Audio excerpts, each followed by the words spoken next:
नमस्कार। अपने हिंदी क्लास में बच्चों आपका हार्दिक स्वागत है। मैं आपकी शिक्षिका प्रीति गर्ग पत्र लेखन वीडियोस की सीरीज़ में आज एक नया वीडियो आपके लिए लेकर आई हूं, जिसमें मैं आपको औपचारिक पत्र लिखना सिखाऊंगी कि किस प्रकार औपचारिक पत्र का प्रारूप होता है, उसे कैसे लिखा जाता है और उसकी भाषा कितनी औपचारिकता पूर्ण होती है। ये मैं आपको विस्तार में इस वीडियो में बताऊंगी। इस वीडियो को बनाने के लिए मैंने जो औपचारिक पत्र लेखन में मैंने जो उदाहरण लिया है वो 2023 की जो बोर्ड परीक्षा थी क्लास 10वीं की कोर्स ए की, उसमें एक पत्र आया था औपचारिक पत्र। मैंने उसी को आपको समझाने के लिए उदाहरण बनाया है, जिससे कि आप समझ सकें कि बोर्ड में किस तरीके के प्रश्नों को, किस तरह के पत्र को, कैसे पत्र को और किस तरीके से पत्र के प्रश्न को पूछा जाता है। तो आइए देखते हैं आपका औपचारिक पत्र लेखन कि किस प्रकार औपचारिक पत्र लिखा जाता है। बच्चों, ये आप बोर्ड में एक पूरा एक फॉर्मेट देख रहे हैं, प्रारूप देख रहे हैं। ये आपका औपचारिक पत्र का प्रारूप है। मैंने आपको पिछले वीडियो में बताया था कि जो प्रारूप होता है उसके भी अंक होते हैं, यानी कि हमें पत्र के आरंभ और अंत में किस प्रकार की औपचारिकताएं लिखनी चाहिए उसके उसके भी एक अंक दिए गए होते हैं। तो यहाँ पर जो मैंने उदाहरण लिया है वो आपके 2023 के प्रश्न पत्र में आया हुआ पत्र था। उस पत्र में पूछा गया था कि कोई राधे श्याम या रुक्मणी हैं, काकागा नगर के निवासी हैं, वो अपने मोहल्ले में आवारा पशुओं की समस्या से ग्रस्त हैं और उसे छुटकारा पाने के लिए वो नगर पालिका के अध्यक्ष को उनको पत्र लिखना है। तो आपका देखिए कि उस प्रश्न में आपको ये दिया गया था कि आप कौन हैं, आपका पता दिया गया था, आपकी समस्या दी गई थी, आपका विषय दिया गया था, आपको किसको पत्र लिखना है ये बताया गया था। ये सारी चीज़ें उस पत्र में दी गई थी और उसी को आपको अपने पत्र लेखन में यूज़ करना था। तो आपको मैं ये चीज़ स्पष्ट कर दूं कि बोर्ड के प्रश्न पत्र में इस तरह की सूचनाएं आती हैं। आपको पता, आपको नाम, आपको सब दिया गया होता है। आपको उसी नाम, उसी पते का यूज़ करके पत्र लिखना होता है। तो यहाँ देखिए, सबसे पहले हम शुरू करते हैं उसके प्रारूप से कि औपचारिक पत्र को लिखा कैसे जाता है। तो ऊपर आपने देख रहे होंगे ये पता आपके प्रश्न पत्र में दिया गया था, 27/6 बी काकागा नगर, ये दिया गया था। तो सबसे पहले स्टार्टिंग इसी से होती है। इसको हम प्रेषक का पता बोलते हैं। प्रेषक मतलब पत्र भेजने वाला जो प्रेषक होता है। तो सबसे पहले जो स्टार्ट होता है वो प्रेषक के पते से होता है कि सबसे पहले ऊपर प्रेषक का पता आता है 27/6 बी क नगर। उसके बाद दिनांक आती है कि किस दिनांक को ये पत्र लिखा गया है। तो दिनांक आप अपने जो आपका जो जिस भी दिन आप पत्र लिख रहे हैं, परीक्षा की जो दिनांक है आप वो लिख सकते हैं, लेकिन यहाँ पर आपको वो दिनांक नहीं लिखनी है। यहाँ पर आप देखिए मैंने दिनांक में किस तरीके से दिनांक को लिखा है। क्रॉस क्रॉस क्रॉस क्रॉस करके 2-3 ईयर लिखा है मैंने। ये इसलिए लिखते हैं क्योंकि प्रश्न पत्र में हमें किसी भी तरीके से ऐसे अंकों को नहीं लिखना होता है जिससे कि परीक्षक को कहीं ऐसा आभास ना हो कि आपने अपना अनुक्रमांक या रोल नंबर लिख दिया हो। और कभी कभी बच्चे इतने होशियारी दिखाते हैं कि वो सोचते हैं कि हम इस तरीके की होशियारी दिखाएंगे तो हो सकता है हमारा रोल नंबर, हमारा कहीं से कुछ पता चल जाए, परीक्षक को कोई जान पहचान निकल जाए, इस तरह की वो कोई गलती करते हैं। लेकिन ये गलती ना करी जाए, ना बच्चे ऐसा सोचे, इसीलिए पहले से ही परीक्षक आपको प्रश्न पत्र में एक नाम दे देता है और एक पता दे देता है। और कहीं पे भी यदि आपको दिनांक के रूप में या फ़ोन नंबर के रूप में अगर कहीं भी आपको अंक लिखने हैं तो वो आपको अंक नहीं लिखने होते हैं, वो आपको इस तरीके से क्रॉस क्रॉस क्रॉस करके लिखना होता है। और यदि कभी अगर बाई चांस जैसे जो क्लास 9 के इंटरनल एग्ज़ाम होते हैं उसमें अगर नहीं इस तरह का कोई विस्तार में दिया गया होता है तो आप उसमें प्रेषक के पते की जगह ध्यान रखिए, मैं क्लास 9th के लिए बता रही हूँ कि उसमें परीक्षा भवन लिखते हैं। ये ज़रूरी है, आपको कोई भी पता नहीं लिखना है। आपको उस जगह प्रेषक के पते की जगह अगर आपके प्रश्न पत्र में कोई ऐसा पता या कोई ऐसा नाम नहीं दिया गया हो तो आप उसकी जगह यहाँ पे परीक्षा भवन लिखेंगे और कोई भी काकागा नगर इस तरीके से आप लिख देंगे। कभी भी वास्तविक पता, वास्तविक नाम जगह ये प्रश्न ये आपकी आंसर शीट में नहीं लिखनी होती है। इस बात का बच्चों हमेशा ध्यान रखिएगा। बोर्ड के एग्ज़ाम में तो बिल्कुल भी नहीं लिखना होता है, इसीलिए बोर्ड के एग्ज़ाम में प्रश्न पत्र में आपको पता, आपको नाम सब दिया गया होता है, आपको उसी नाम उसी पते का प्रयोग करना होता है। तो यहाँ पर आपका जो प्रेषक है वो आपका उसका पता है 27/6 बी क ख ग नगर। फिर दिनांक को हमने ऐसा लिखा। अब आता है यहाँ पर प्रेषिती के बारे में। प्रेषिती मतलब जिसको कि हम पत्र भेज रहे हैं, उसको हम कैसे लिखते हैं। तो औपचारिक पत्र में अब देखिए किस तरीके से औपचारिक भाषा का प्रयोग होता है। सेवा में अध्यक्ष, हमें नगर पालिका के अध्यक्ष को हमको पत्र लिखना था, तो हमने यहाँ लिखा अध्यक्ष नगर पालिका क ख ग नगर। ठीक है, इस तरीके से हमने यहाँ लिखा।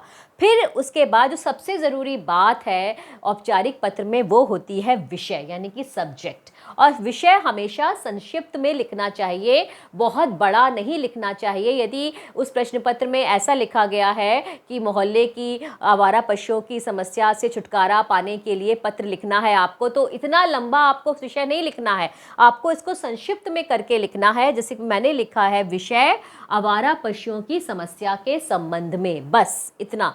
क्योंकि ये ध्यान रखिए बच्चों, ये विषय आपका बहुत इंपॉर्टेंट होता है और इसको हमको थोड़ा सा हाईलाइट करके लिखना होता है। यदि आप पूरा, और हाँ ध्यान रखिएगा पेन हमेशा एक ही इंक से लिखा जाता है। यदि आप ब्लू इंक का प्रयोग कर रहे हैं, ब्लू इंक से लिखा जाता है, तो पूरा पत्र आपका ब्लू इंक में होगा। ये ध्यान रखिएगा, कहीं भी कलर्ड या ब्लू इंक आपका उसमें 2 इंकों का प्रयोग नहीं करते हैं। ज़्यादा से ज़्यादा आप इतना कर सकते हैं, जो विषय है उसको हाईलाइट करने के लिए आप इसको ब्लैक से लिख सकते हैं, जिससे कि ये हाईलाइट हो। बाकी और कोई भी चीज़ में आप ब्लैक पेन का प्रयोग नहीं करोगे। और अगर आपने इसको ब्लैक पेन से नहीं भी लिखा तो कोई ऐसा हार्ड एंड फास्ट रूल नहीं है, बस आपको इसको हाईलाइट करना है कि ये विषय है। इस तरीके से आप विषय को, आपको विषय वर्ड को आप ब्लैक पेन में लिख सकते हैं। विषय को, इसको आप ब्लैक पेन में लिख सकते हैं, जिससे कि ये पता चले कि आपका ये विषय है। सिर्फ विषय शब्द को आपको ब्लैक पेन में लिखना है, बाकी सब आपका ब्लू पेन से आएगा। ठीक है, उसके बाद विषय लिखने के बाद संक्षिप्त में आपने विषय लिख दिया कि विषय आवारा पशुओं की समस्या के संबंध में। अब आता है महोदय या माननीय। इसको हम महोदय भी लिख सकते हैं यहाँ पर, या माननीय भी लिख सकते हैं, हम कुछ भी लिख सकते हैं, माननीय। ठीक है, अगर ध्यान रखिएगा आप कि अगर आपको पता है कि नगर पालिका का जो अध्यक्ष है वो पुरुष नहीं स्त्री है, तो यहाँ पर जो ये संबोधन है, इसको हम संबोधन कहेंगे, जो संबोधन है वो महोदया या माननीय हो जाएगा। ये ध्यान रखिएगा, आपका लिंग का हमेशा ध्यान रखना है। यदि आपको पता, ऑब्वियसली पता ही होगा, कोई पत्र लिख रहा है तो उसको पता होगा कि वो पुरुष है कि स्त्री। लेकिन आप विद्यार्थी हो, आपके प्रश्न पत्र में ऐसा इंगित नहीं किया गया है, तो आप यहाँ पर महोदय ही लिखेंगे, महोदय या माननीय, इस तरीके से। ठीक है, उसके बाद अब यहाँ से शुरुआत होती है। देखिए थोड़ा सा यहाँ पे आप विषय के बाद आपने महोदय, थोड़ा गैप, एक लाइन छोड़िएगा, फिर महोदय या माननीय, उसके बाद सविनय निवेदन है। इस तरीके से आपके पत्र की स्टार्टिंग होगी, पत्र की का विषय वस्तु यहाँ से शुरू होगा। तो अब देखिए आपका यहाँ से लेकर और यहाँ तक आपका, और नीचे धन्यवाद से लेकर दूरभाष नंबर तक, ये आपके 1 अंक हैं। ठीक है, ऊपर अब जो विषय वस्तु शुरू हो रही है, जिसको जो आपको पत्र लिखना है, वो आपका 3 अंक का है, और उसी में आपकी भाषा की शुद्धता भी देखी जाएगी, कितनी अच्छी भाषा का प्रयोग, कितनी प्रभावशाली भाषा का प्रयोग आप कर रहे हैं। तो यहाँ पर अब मैंने लिखा नहीं है, लेकिन मैं आपको वर्बली बता रही हूँ, आप लोग ध्यान से मुझे सुनिएगा कि किस तरह से इस विषय वस्तु को बनाया गया है और किस तरह की भाषा का प्रयोग किया गया है। तो हम लिख सकते हैं इसमें सविनय निवेदन है। इसकी स्टार्टिंग आप ऐसे कर सकते हैं कि सविनय निवेदन है कि मैं काखागा नगर का स्थायी निवासी हूँ। मैं इस पत्र के माध्यम से अपने मोहल्ले में दिन प्रतिदिन बढ़ती आवारा पशुओं की संख्या की तरफ आपका ध्यान आकृष्ट कराना चाहता हूँ। ठीक है, ध्यान रखिएगा किस तरीके से मैंने, कैसे औपचारिकता लाकर इस पत्र को प्रभावशाली बनाने का प्रयास किया है, और वही आपको करना है। अब आगे लिखेंगे कि पिछले कुछ दिनों से हमारे मोहल्ले में आवारा पशुओं की संख्या में दिनों दिन बढ़ोतरी हो रही है, जिसकी वजह से, जिसके कारण हमारे क्षेत्र का जो जनजीवन है वो अवरुद्ध हो गया है। ये पशु सड़क के बीचों बीच बैठे रहते हैं, जिससे कि वाहनों के आवागमन में असुविधा होती है और कभी कभी वाहन के दुर्घटनाग्रस्त होने का खतरा भी बना रहता है। पिछले सप्ताह ही हमारे यहाँ आवारा पशुओं के कारण एक वाहन दुर्घटना हुई है। उसके बाद आप इसमें और आगे इसको लिख सकते हैं कि घर का फाटक खुला देखकर ये पशु घर के बाहरी भाग में आ जाते हैं और गंदगी फैलाते हैं।